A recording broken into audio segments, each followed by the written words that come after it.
Très belle soirée à vous tous.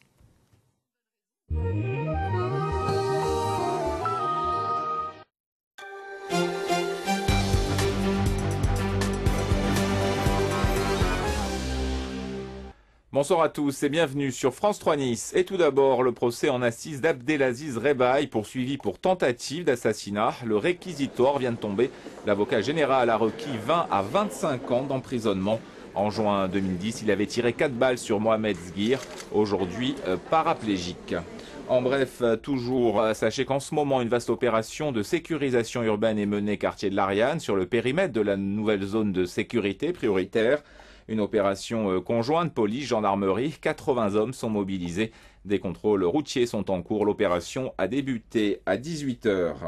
Dans l'actualité du jour, également la mobilisation des étudiants de la fac des sports en faveur des handicapés. Toute la journée, ils ont organisé des épreuves sportives réunissant valides et non valides. L'occasion de montrer que même en fauteuil, on peut faire du sport. Jacques Saufeur, Laurence Buise.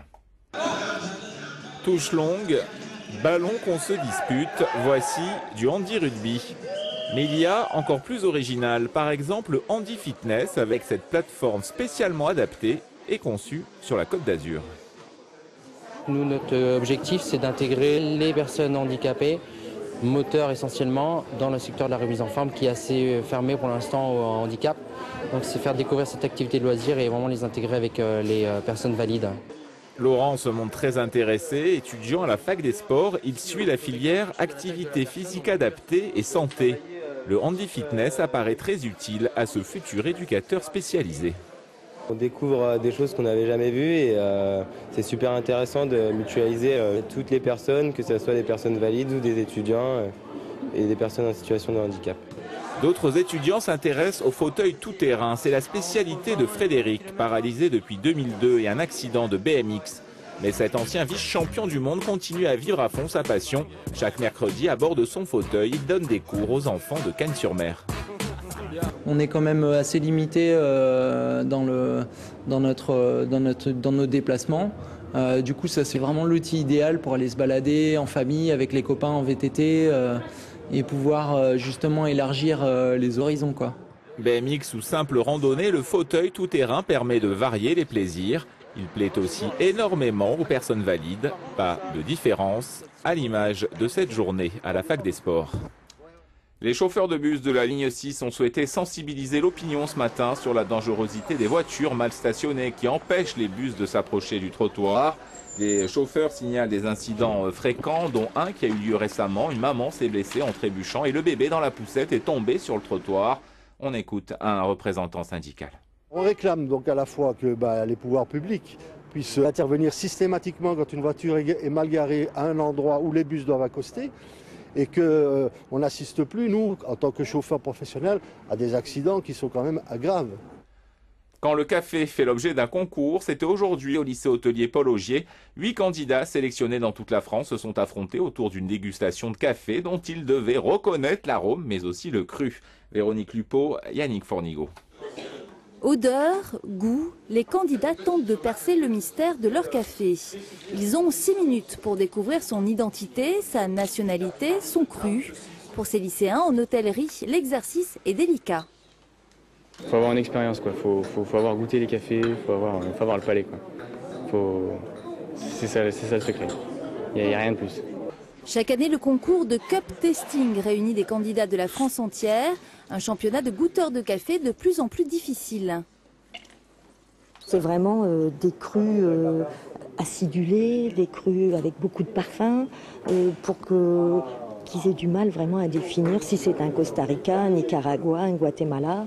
Donc la difficulté de ce test, c'est de se régaler, parce qu'il faut que les cafés soient vraiment bons, et puis qu'il y ait une petite difficulté. Pour ces étudiants, ce concours, c'est l'occasion de se démarquer. Une petite mention sur leur CV qui pourrait faire la différence lors de leur entrée dans le monde du travail. Ça peut les aider parce qu'il y a du café dans tous les restaurants, ça c'est clair. Et le fait de les connaître et le fait de bien les servir permet d'apporter un plus à la clientèle de l'établissement où ils travailleront. C'est un oui, bravo. C'est une étudiante de Limoges qui a finalement remporté le concours. Désormais, pour elle, le café n'a plus aucun secret. Direction le collège des Moulins maintenant pour un atelier de slam, ou quand le slam, cette poésie du XXIe siècle, permet aux enfants de manier la langue française. Anne Lehars, Jean-Christophe Routier. Frapper. Chanter. Voler. Rigoler. La bombe à rime tourne, les idées se retournent, les mots se détournent. C'est le début d'un slam. C'est réfléchir, trouver des idées et essayer à faire avoir un petit sens.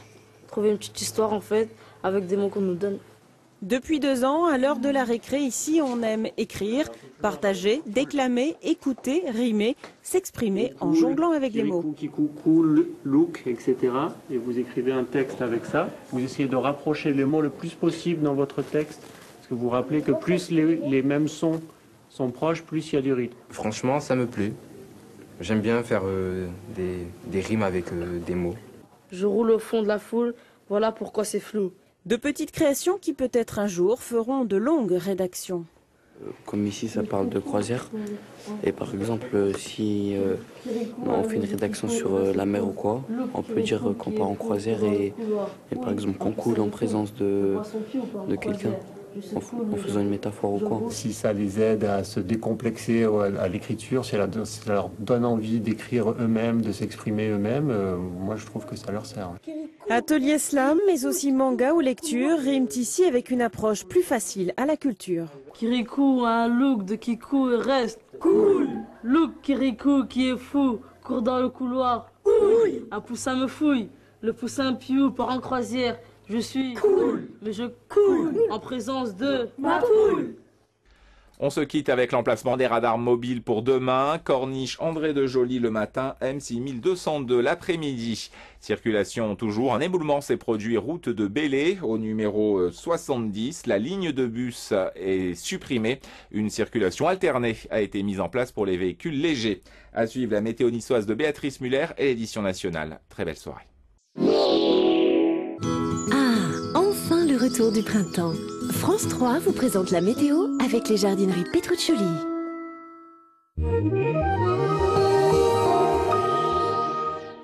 Bonsoir, encore quelques averses demain dans le haut pays.